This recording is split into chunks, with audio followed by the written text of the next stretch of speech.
Good morning. So one of my major accomplishments since I started healing my mother wound is that I haven't had sex for 6 months. And I know people are out there haven't had sex for years and stuff like that. But because I had my mother wound and because I didn't really do the intentional healing, I was still having sex even while I was healing. And then I decided like, okay, you can't keep, opening up this wound.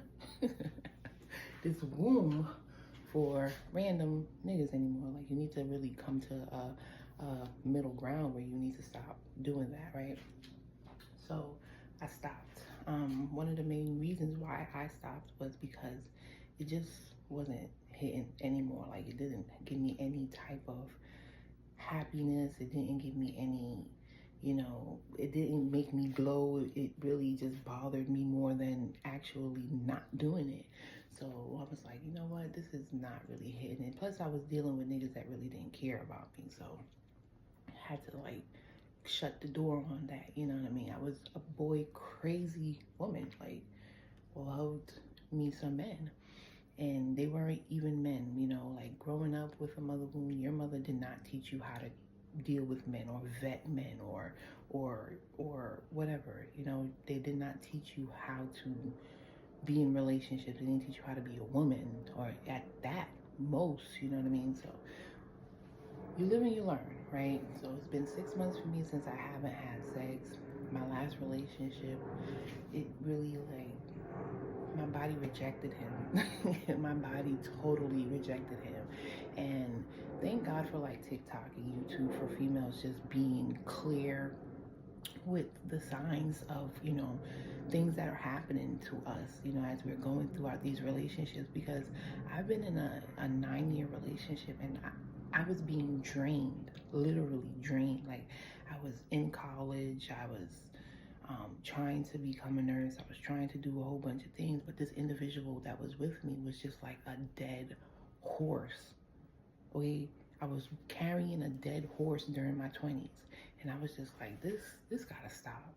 This has to stop. And it drained me. It drained me of all my vitality. I used to skate before I met him, and I stopped. I was aiming to go through college, and I stopped. I just stopped everything while I was dealing with this person. And now that I'm doing the intentional healing, I'm picking up everything that I used to do.